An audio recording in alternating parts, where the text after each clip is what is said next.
Record उच्चतम स्तरों पर जाने की तैयारी में भारतीय बाजार। ऐसे में आज आपके टॉप 10 कौन से होंगे, कौन से स्टॉक्स रखे रडार पे। सबसे पहले L&T फाइनेंस, जहां पे शायद हो सकता है, जैसा वासी एक्सक्लूसिव कह रही थी, बेन कैपिटल ने अपना लास्ट चंक बेच दिया है। पर जो भी हुआ है, सौदा जो हुआ है वो ब्लॉक विंडो में हुआ है, हाथों हाथ लिया गया है, तो ये स्टॉक रडार पे रहेगा आज।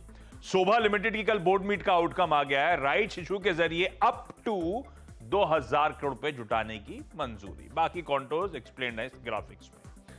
अरविंद लिमिटेड कह रहा है गांधीनगर प्लांट में जो वर्कर्स की स्ट्राइक चल रही थी वो कॉल ऑफ कर दी गई है, यानी कि स्ट्राइक खत्म हो गई है। पर हुआ इस बीच पोटेंशियल रेवेन्यू लॉस 200 करोड़ रुपए का और एबिटा रिडक्शन हुआ है 65 करोड़ रुपए का। ये इंपॉर्टेंट है।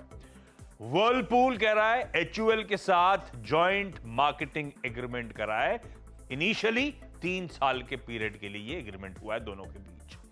नेस्ले ने कहा है कि भाई जो रॉयल्टी फीस है अपने स्विस पेरेंट को जो हम देते हैं वो करंट भाव 4.5% पे ही रखेंगे, बढ़ाएंगे नहीं।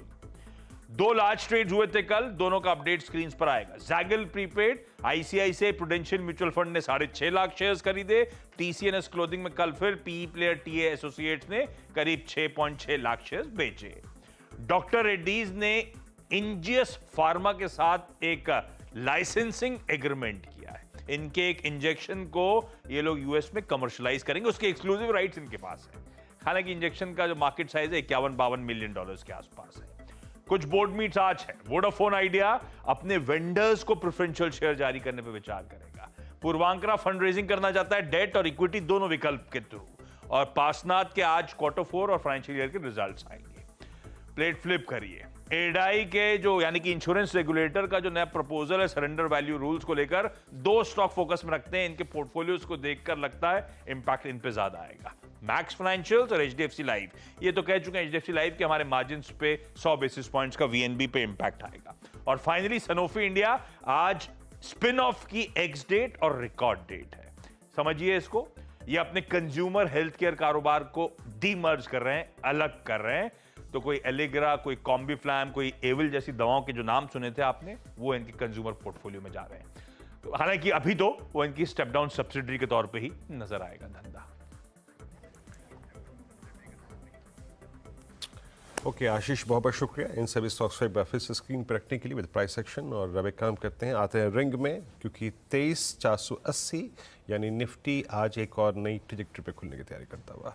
अनुज, खुलते ही साथ नया ऑल टाइम हाई, बताइए अप्रोच क्या रहेगी, levels to watch for the day. एक चीज़ मैं आपको बताऊं, अब देखिए कल हम क्लोजिंग में क्या बात कर रहे थे जब मार्केट स्लिप हो रहा था कि कॉल प्रीमियम नहीं कर रहे हैं, कॉल प्रीमियम नहीं कर रहे हैं। वो अपने आप में एक आपको मैसेज दे रहा था कि आज किस तरीके की ओपनिंग हो सकती है। और कल एक व्यू मैंने लिया था कि लॉन्ग पोजीशन कैरी करिए और अगर आप हेज करना चाहते हैं तो पुट मत लीजिएगा, लेकिन दूर की कोई 23,500 550 की कॉल बेच दीजिएगा। मेरे ख्याल से वो ट्रेड बहुत ब्यूटीफुली आज वर्कआउट करेगी आपके लिए। कल वाली ट्रेड में तो खुलते ही प्रॉफिट बुक कर लें, क्योंकि हम एग्जैक्टली उस रेजिस्टेंस जोन में खुल रहे हैं। 23,475 एक अच्छा जोन होगा प्रॉफिट बुकिंग का। हम पहले रेजिस्टेंस जोन के एक्चुअली ऊपर खुल रहे हैं 23,400 23,450 के। अब नेक्स्ट रेजिस्टेंस जोन जो मार्केट के लिए होगा वो 23,500 से 23,600 का होगा। प्रॉफिट बुकिंग का जोन मैंने 23,425 से 23,475 करा था। जहां खुल रहे हैं वहां कर ले। 23,475 के भी ऊपर बुक कर रहे हैं। कल के लॉन्ग्स में तो प्रॉफिट बुक कर लें, इसमें कोई मैं डाउट नहीं है। मैं सबको बोल रहा हूँ कल के जो लॉन्ग्स हैं उनको प्रॉफिट बुक कर लें, क्योंकि आप अगेन उस रेजिस्टेंस में खुल रहे हैं जो मार्केट के लिए थोड़ा सा टफ है। हाँ, अगर आप टिक गए 23,500 के ऊपर और आधा घंटा 1 घंटा बिता दिया अगर आपने, तो शायद उसको चेस करने का एक मौका मिलेगा। अदरवाइज छोड़ दीजिए उसको। लेकिन एक चीज़ क्लियर होगी, इस मार्केट में लॉन्ग रहें और अपना ट्रेलिंग स्टॉप लॉस एडजस्ट करते रहें। अब आइए बैंक निफ्टी पर। बैंक निफ्टी में 50,000 के ऊपर बार बार बंद होने में हम थोड़ा सा नाकामयाब हो रहे हैं, लेकिन ठीक है। अगर ये इसके ऊपर बंद हो गए तो एक next round of short covering होगी।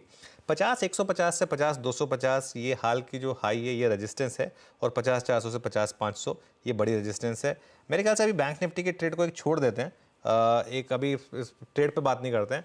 देखते हैं इसको कि ये 50,150 50,200 के ऊपर टिक पा रहा है या नहीं टिक पा रहा है, उसके बाद ही कोई ट्रेड लेंगे वीरू। और इंडिविजुअल स्टॉक्स में तो खैर बहुत शानदार मोमेंटम है। आप एक बार स्टॉक देखिए महिंद्रा एंड महिंद्रा का, लगातार हमने इसकी बात की है कि सबसे स्ट्रॉन्ग स्टॉक रहा है। मोमेंटम बहुत स्ट्रॉन्ग है इस मार्केट में। Staying with momentum is helping. और बाकी आप देखिए स्टॉक्स जिस तरीके की रैली आ रही, नेस्ले, आई थिंक ये M&M को रिफ्रेश करिए, गलत है ये 2.5% ऊपर खुला है एक्चुअली। 0.0 नहीं है, उसको रिफ्रेश करिए। हाँ, नेस्ले ठीक है। आई थिंक M&M हमारा थोड़ा गलत दिखा रहा था उस समय, उसको रिफ्रेश करेंगे तो वो ठीक रेट दिखाएगा। या तो इंडिविजुअल स्टॉक्स पर फोकस कर लीजिए। लेकिन निफ्टी में जो जोन है ना वीरू, ये जोन मेरे ख्याल से थोड़ा सा एक प्रॉफिट बुकिंग जोन की तरह से इसको आप देख सकते हैं यहाँ पर। ओके, तो ये है इंडस